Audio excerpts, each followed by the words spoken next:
నాన్న మీకు అసలు అర్థం అవుతుందా? మీరేం మాట్లాడుతున్నారు? ప్రతాప్, నాకన్నీ తెలుసురా, కానీ బహుశా మీ అందరికీ తెలియదు అనుకుంటున్నాను.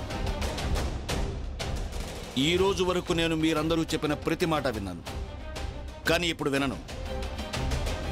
ఈ అమ్మాయికి నేను అన్యాయం జరగనివ్వను.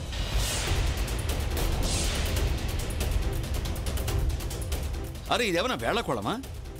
వాళ్ళ ఇంట్లోకి బలవంతంగా చొరబడి పెళ్లి చేసుకున్నావు.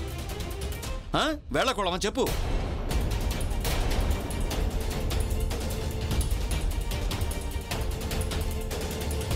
అలాగే ఒకవేళ పెళ్లి చేసుకుని ఉంటే ఇప్పుడు తనని భార్యగా వీడు నిరాకరించడానికి వీల్లేదు. మీరు మాట్లాడకండి.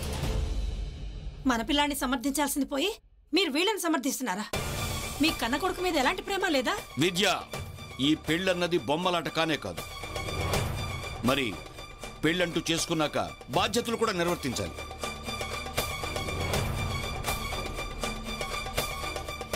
ఒకవేళ ఈ విషయం వీళ్ళెవరికి అర్థం కాకపోతే వీళ్ళకి గుణపాఠం చెప్పి తీరాలి. నువ్వు మధ్యలో జోక్యం చేసుకోకపోవడమే మంచిది. అయినా కూడా సంతోషి లాంటి కోడలు ఈ లోకంలో ఎంత వెతికినా కూడా దొరకదు. నేను ఈ సాయంత్రమే అందరికీ ఆహ్వాన పత్రికలు పంపించి అందరికీ తెలియచేస్తాను, సంతోషి ధైర్య భార్య అని.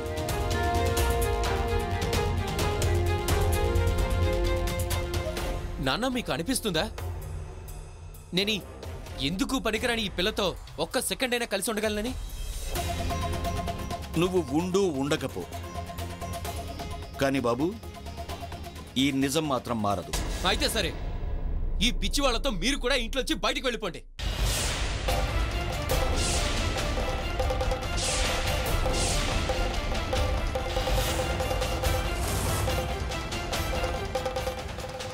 నువ్వు నన్ను, నీ ముసలి తండ్రిని ఇంట్లోంచి గెంటేస్తావా? రోడ్డు మీద నిలబెడతావా? కానీ నేను మౌనంగా ఉండను. అందరికీ బాహటంగా చెప్పేస్తాను, సంతోషి ధైర్య భార్య అని. నువ్వు ఉండు ఉండకపో, కానీ బాబు ఈ నిజం మాత్రం మారదు. అయితే సరే, ఈ పిచ్చి వాళ్ళతో మీరు కూడా ఇంట్లోంచి బయటికి వెళ్ళిపోండి.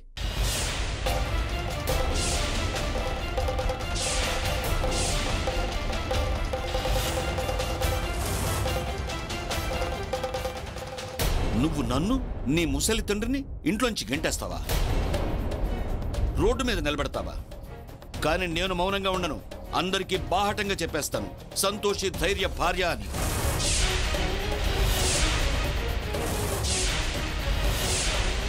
శాంతించండి, శాంతించండి మీరంతా. ఇప్పుడేం చేయాలో నేను ఆలోచిస్తాను. చూడండి, మాకు కొంచెం ఆలోచించుకోవడానికి సమయం ఇవ్వండి. మీరన్న ప్రతి మాట నిజమే అన్నయ్య, కానీ ఏంటి ఉజ్వల్?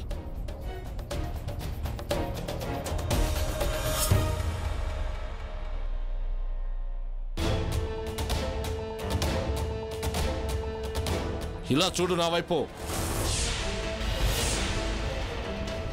చూస్తున్నావా? నీ ప్రతీకారం మమ్మల్ని ఎక్కడి నుంచి ఎక్కడికి దిగదార్చిందో చూస్తున్నావుగా. ఎవరికి ముఖం చూపించుకోలేకపోతున్నావు. అన్నయ్య శాంతించండి, ఇప్పుడు జరిగిందేదో జరిగిపోయింది. బావగారు, now we have to think next ఏం చేయాలా అని. ప్లీజ్ అపూర్వ,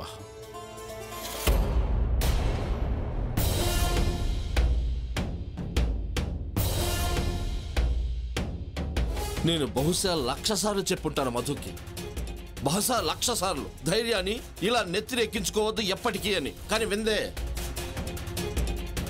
ఎప్పుడూ నా మాట వినిపించుకోదు. ఈరోజు చూడండి ఆ గారాబం ఫలితం ఎలా ఉందో. లో క్లాస్ పీపుల్ వాళ్ళు మన ఇంటికి వచ్చి మన ముందు నాటకాలు ఆడుతున్నారు, కానీ వాళ్ళని మనం ఏమీ చేయలేకపోతున్నాం.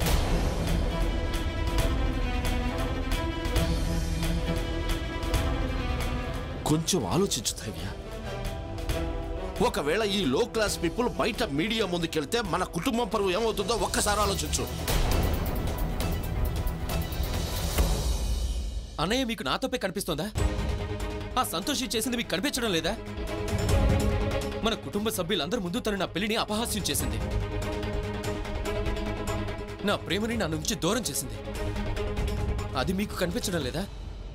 సంతోషి కారణంగా రియా నా లైఫ్ నుంచి వెళ్ళిపోయింది. శాశ్వతంగా నా నుంచి దూరం అయిపోయింది. రియాని నేను నాకంటే ఎక్కువగా ప్రేమించాను. ఒక నిమిషం ఆగండి.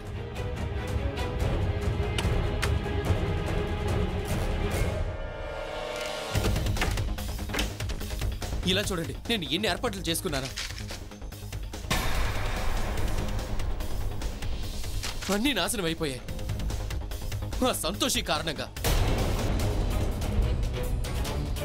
మీకు తెలుసానయ్యా, ఆ సంతోషి నాకు రియాకి అనవసరమైన మిస్అండర్స్టాండింగ్స్ అన్నింటినీ క్రియేట్ చేసింది. అందుకే రియా నన్ను శాశ్వతంగా వదిలి వెళ్ళిపోయింది. తను మళ్ళీ తిరిగి రాదు కూడా. దాని మూలంగా నేను నా ప్రేమను పోగొట్టుకున్నాను. దీనంతటికీ కారణం ఎందుకు పనికిరైన పనిపిల్లైన సంతోషియే. ఆ పనిపిల్ల మన ఇంట్లోకి వచ్చి యజమాని కావాలనుకుంటుంది. దట్స్ ద ప్లాన్ అన్నయ్య, దట్స్ ద ప్లాన్. ధైర్యం నిజమే చెప్తున్నాడు బావగారు. ఆ సంతోషి మనం అనుకున్న దానికన్నా చాలా తెలివైంది. తెలిసిన విషయమే కదా ధైర్య అండ్ సంతోషి మధ్య ఎలాంటి టెన్షన్స్ క్రియేట్ అయ్యాయో. మీరు అనవసరంగా నన్ను బ్లేమ్ చేస్తున్నారు.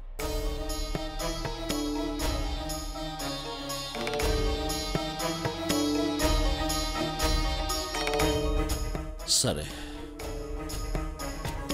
నువ్వేం దిగులు పడాల్సిన పనిలేదు. మధు కూడా క్రాంతిమాతో మాట్లాడటానికి వెళ్ళింది. ఏదో ఒక దారి మనకి తప్పకుండా దొరుకుతుంది.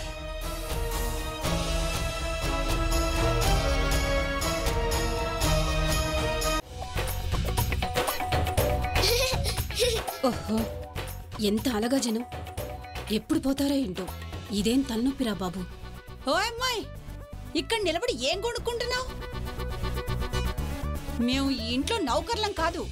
కొంచెం జాగ్రత్తగా ఆలోచించి మాట్లాడు మాతో, లేదంటే నేను ఈ క్షణమే బయటకు గంటించేస్తాం. సరే వెళ్ళు, మా కోసం ఏమైనా తినడానికి తాగడానికి తీసుకురా. కరెక్ట్ గా చెప్పావు మాధవే. మేము ఈ ఇంటి చిన్న కోడలి బాబాయి పిన్ని తెలుసా? అది ఏమనుకున్నారు? పిల్ల అనుకున్నారు? ఏ సెక్యూరిటీ గార్డు, నేను చెప్పేది విని అర్థం చేసుకొని మమ్మల్ని గౌరవించడం నేర్చుకోవయ్యా. కనీస మర్యాదలన్నా చేసుకో. ముందు నాకు నమస్కారం పెట్టు, లేదనుకో ఒక్కటిస్తాను. వెళ్ళ చూడండి ప్లీజ్, నేను మిమ్మల్ని వేడుకుంటున్నాను. ప్లీజ్ కొంచెం శాంతించండి. శాంతించండి, శాంతించండి. అరే అన్నయ్య ఆగు. అందరూ శాంతించండి. ఈయన ఈ ఇంటి పెద్దయ్య గారు. ఇలాంటి గొప్పెళ్లల్లో వృద్ధులను అమితంగా గౌరవిస్తారు. పెద్దయ్య గారు, దయచేసి మమ్మల్ని తప్పుగా అనుకోకండి. మేం కోరుకునేది ఒక్కటే, మా సంతోషాన్ని మీరు స్వీకరించి తీరాలి. మీ రుణం ఎప్పటికీ మర్చిపోలేము. అవును బాబుగారు, మా సంతోషి ఎంతో నెమ్మదస్తురాలు, గుణవంతురాలు. జరిగిన దానిలో దీని తప్పేమీ లేదసలు. దీన్ని స్వీకరించండి, మిమ్మల్ని వేడుకుంటున్నాను. చిన్నబాబు గారితో మాట్లాడి ఒప్పించండి. మేం పేదవాళ్లమే కావచ్చు, కానీ పరువు గల కుటుంబానికి చెందిన వాళ్ళం. ఇలా పెళ్ళైన ఆడపిల్లని ఇంటికి తీసుకెళ్తే ఎవరికీ ముఖం కూడా చూపించుకోలేము. అత్తయ్య గారు అన్నది ముమ్మటికి నిజం. అలా కనుక జరిగితే మేమందరం భరించలేం. అత్తయ్య గారు ఎంతో కృంగిపోతారు. ఆవిడ పరిస్థితి గురించి ఆలోచించండి. దయచేసి మా సంతోషాన్ని స్వీకరించండి. కానీ ప్రస్తుతం నేను మీ అందరికంటే ఎక్కువగా వరి అవుతున్నాను. ఒకవేళ నువ్వన్నది నిజమైతే కింద నువ్వు అన్నదానికి అర్థం ఏంటి? ఇదంతా ఓ నాటకం ప్రతాప్.